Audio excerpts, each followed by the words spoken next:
Hello, my name is Rich Frazee. I'm an instructional designer at the University of Wisconsin-Madison. Thank you for joining my poster session at DTL 26.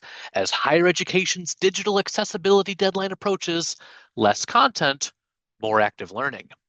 We are weeks away from the United States Department of Justice's deadline for public colleges and universities to use accessible digital content. By April 24, 2026, or for places serving smaller communities, 2027, digital content must meet WCAG Web Content Accessibility Guidelines 2.1 Level AA. Settings include websites, apps, course content, etc. And the accessibility requirements include things like captions or transcripts for multimedia, alt text for images, clear heading structures and documents, etc. We could spend a whole conference talking about this.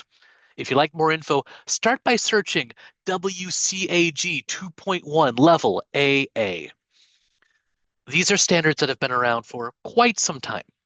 Generally speaking, they're commonly followed for external communications, but not as commonly followed in the classroom or in the office.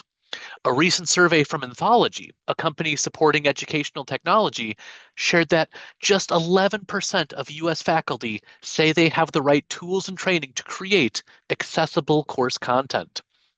Faculty recognize this is important, but encounter barriers, with the highest ranking barriers being a lack of training, lack of time, and limited knowledge of available tools.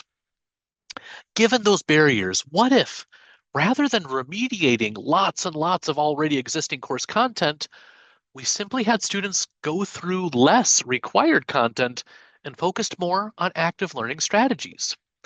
I'm reminded of a fantastic quote from Catherine Denial from her book, A Pedagogy of Kindness.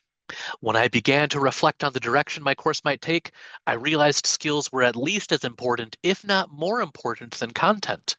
If a student learned the right skills, they'd be able to track down the answers to their questions for the rest of their lives. This is difficult. As educators, there's a lot of content that we're excited about that have been really fruitful in our own academic journeys.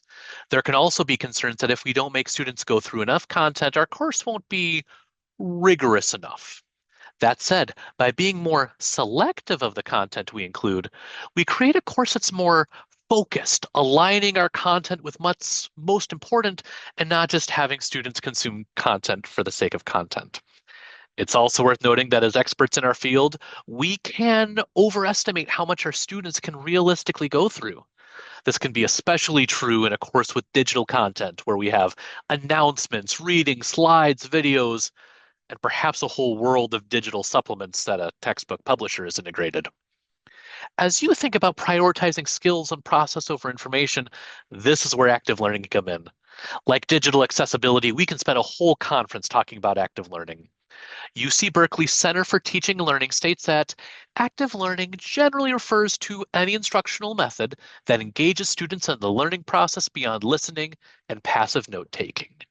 Some of my favorite examples include Think, Pair, Share, where students reflect, connect with someone from their class or their community, and share ideas.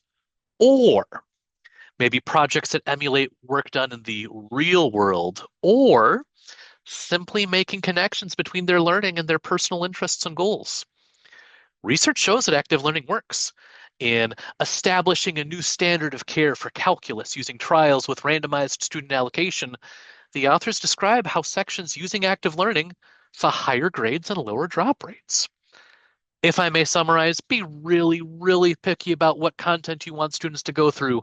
Get your students doing rather than receiving. They'll learn more, and there's less digital content you need to fix. I'd love to know what you think about digital accessibility, course content, and active learning. Please feel free to email me at jrfreese@wisc.edu or find me on LinkedIn. Search J. Richard Frazee and you should be able to find me. You can message me or maybe you'd like to connect on Zoom for virtual coffee. Thank you for taking the time to join my session. Thank you to UPSIA for hosting this event. Enjoy DTL 26 and happy lifelong learning, everybody.